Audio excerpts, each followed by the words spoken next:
चलिए अब आपको सीधा लिए चलते हैं अग्निशमन सेवा मुख्यालय में, जहां सीएम रेखा गुप्ता पहुंची। संबोधन में क्या कुछ कह रही हैं, सुनते हैं। जब फोन खड़कता है, जब लोग अपने घरों में आराम से सो रहे होते हैं, तो भी आपातकाल के समय आप लोग दिल्ली की जनता की सेवा के बीच रहते हैं और उनको पूरी की पूरी सर्विसेज आपके माध्यम से मिलती है।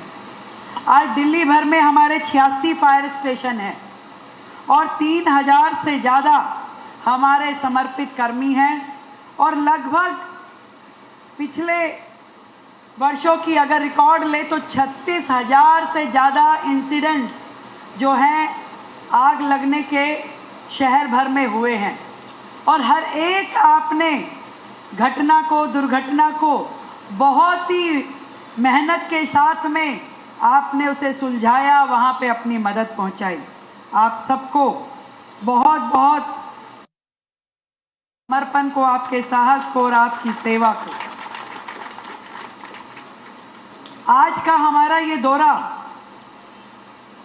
मुझे नहीं मालूम था कि आपने तो प्रॉपर कार्यक्रम कर दिया। मैं तो आज फायर स्टेशन की हमारी जो कमिटमेंट है कि दिल्ली में हमने अपने इस विभाग को बिल्कुल अपडेटेड, जिसमें टेक्नोलॉजी से लेकर के नव कर्मियों की भर्ती तक के सारे काम, ये सैकड़ों साल पुरानी जर्जर बिल्डिंग, जिसमें हम चाहते तो हैं कि देश, पूरी दिल्ली का फायर सिस्टम यहाँ से कंट्रोल हो जाए और जिसमें सुविधाएं अभी तक की सरकारों ने कभी दी नहीं।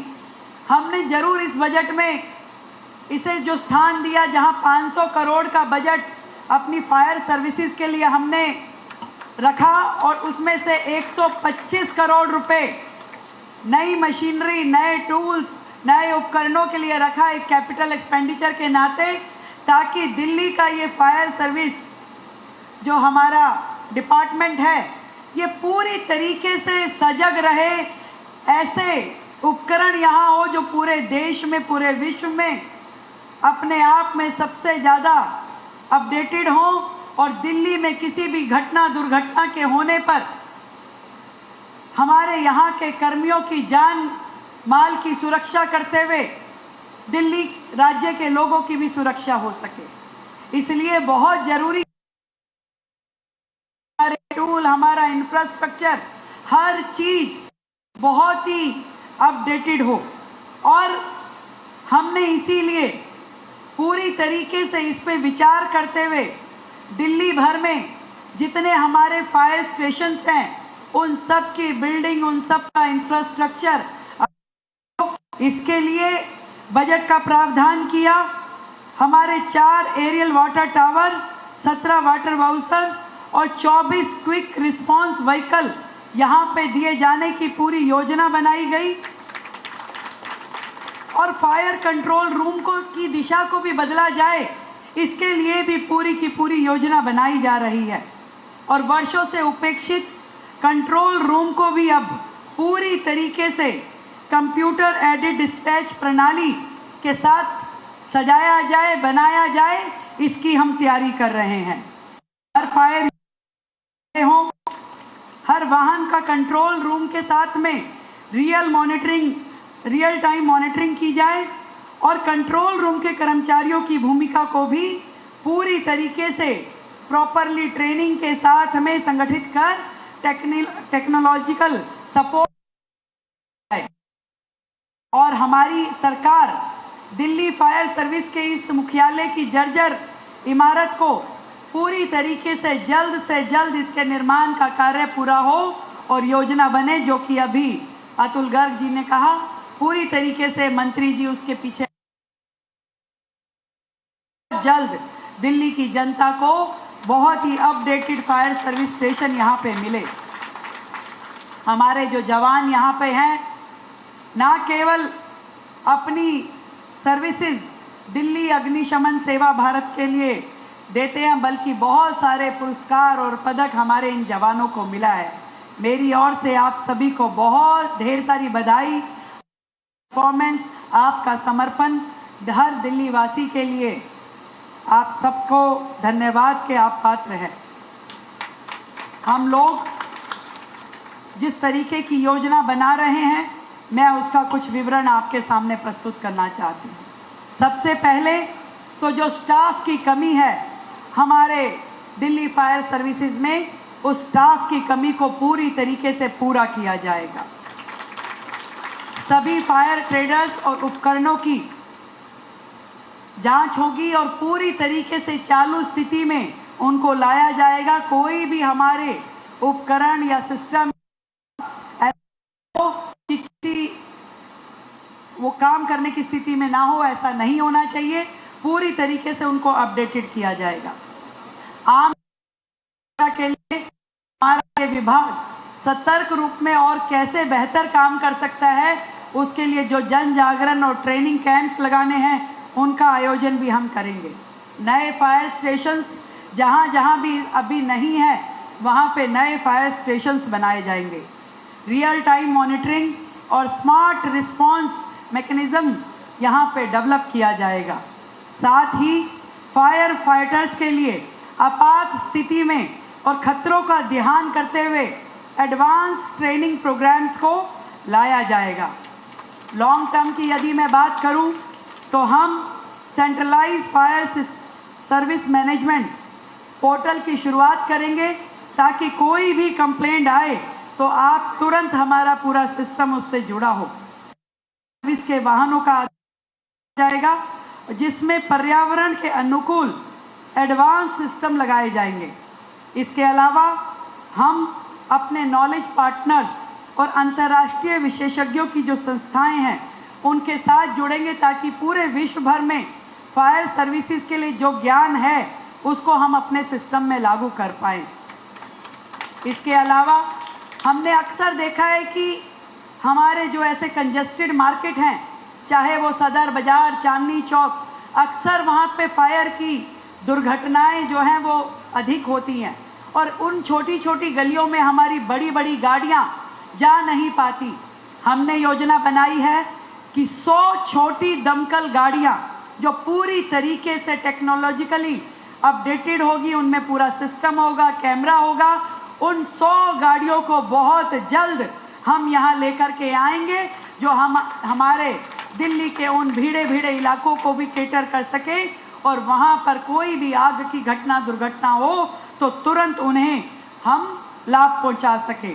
ऐसे ही 17 वाटर ब्राउंसर्स खरीदे जाएंगे, जो कि हमारी फायर सर्विस के लिए आधुनिक तकनीक अपनाने के पहले चरण के तहत मल्टी फायर टावर्स, हमारी जो लैडर्स हैं और जो हमारी हजमत वैन्स हैं, इनको पूरी तरीके से जहां जितनी रिक्वायरमेंट है उनको खरीदा जाएगा और हर जगह उसको उपलब्ध कराया जाएगा। इन सब फायर के पूंजीगत खर्चों पर, जैसा मैंने बताया कि 125 करोड़ का प्रावधान हमने किया है। मैं ये समझती हूँ कि हमारा सपना तो होता है कि शहर सुरक्षित रहे, पर उसके लिए कई बार कार्रवाइयाँ करने में सरकारें कमी छोड़ती हैं। नरेंद्र मोदी में उनके मार्गदर्शन में चलने वाली दिल्ली की ये सरकार पूरी तरीके से दिल्ली की जनता का भी ख्याल रखेगी और अपने इन सुरक्षा कर्मियों के भी जीवन का ख्याल रखेगी। आज हमारे इस सुरक्षा कर्मियों के परिवारजन भी यहाँ उपस्थित है। मैंने पूछा भी ये महिला लोग कौन है, तो उन्होंने बताया कि परिवारजन है। मैं आपको ये विश्वास दिलाती हूँ कि आपका और हमारा परिवार अलग अलग नहीं है, हम सब एक परिवार हैं। तो आपकी सुरक्षा, आपकी सभी ज़रूरतों का ध्यान सरकार पूरी तरीके से रखेगी और किसी भी सुविधा के लिए, किसी भी ज़रूरत के लिए, किसी भी अपडेटेड सिस्टम के लिए सरकार पूरी तरीके से तत्पर है। हम पूरी तरीके से तैयारी कर रहे हैं, ना केवल ये फायर सर्विस, बल्कि पहले जिस तरीके से दिल्ली में कोई भी आपातकाल की दुर्घटना होती थी तो पूरी की पूरी सरकार, पूरी दिल्ली नेशनल पे डिपेंड करती थी। कैसे नेशनल डिजास्टर मैनेजमेंट अथॉरिटी की मदद ली जाए, केवल एकमात्र सहारा नेशनल का था, परंतु अब ये सरकार अपनी स्टेट डिजास्टर मैनेजमेंट अथॉरिटी करेगी और इसे फंक्शनल करते हुए, ताकि कोई भी दिल्ली पे आपातकाल आए तो दिल्ली सक्षम हो और वो अपनी पूरी तैयारी रखे, चाहे उसके लिए हमें टेक्निकल स्टाफ की ज़रूरत है, चाहे फिजिकल स्टाफ की ज़रूरत है। हर चीज़ में हम दिल्ली को सक्षम बनाएंगे, दिल्ली को एक नया देंगे।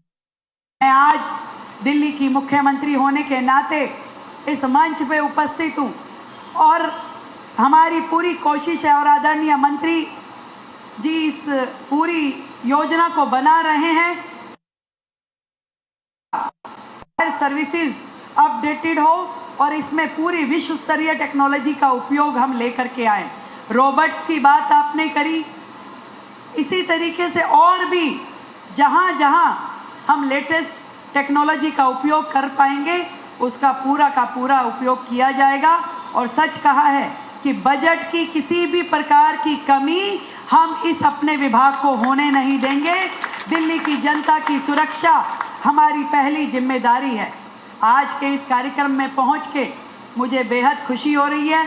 विशेष रूप से आपकी परफॉर्मेंस जब मैंने सुनी कि आपने किस तरीके से अपनी बहादुरी दिखा करके राष्ट्रीय पदक हासिल किए हैं, पुरस्कार हासिल किए हैं और खेल कूद में भी हमारी यहाँ की पूरी सेना मुस्तैद है और आप बहुत ही सुंदर तरीके से अपना कार्य कर रहे हैं। मैं आपको ये विश्वास दिलाती हूँ, दिल्ली सरकार आपके साथ कदम से कदम मिला करके पूरी दिल्ली की सुरक्षा व्यवस्था को दुरुस्त करेगी। अग्नि के किसी भी हादसे से लड़ने के लिए हमारी तैयारी बहुत ही मुखर होगी और आप सबके लिए भी पूरी सुविधाएं हो, सुरक्षा हो, ध्यान रख पाएं, इसके लिए भी हमारी पूरा समर्पण रहेगा। आप सब यहाँ पर उपस्थित हैं, मैं आपको बहुत शुभकामनाएं देती हूँ, साधुवाद देती हूँ। दिल्ली की सेवा करते हुए जिस तरीके से हमारा ये विभाग काम कर रहा है, आप सभी को से बहुत बहुत बधाई। जय हिंद। शायद यही शब्द होते हैं जो एक साथ दिल्ली की मुख्यमंत्री रेखा गुप्ता की ओर से संबोधन किया गया और उन्होंने इन बातों का जिक्र किया है कि फायर डिपार्टमेंट का कितना अभूतपूर्व योगदान रहता है। जब भी कोई आपातकाल स्थिति होती है तो कैसे कुछ सेकंड में फायर डिपार्टमेंट को याद किया जाता है और फायर यानी अग्निशमन विभाग तत्परता दिखाते हुए लोगों की जान बचाने के लिए पहुंचता है।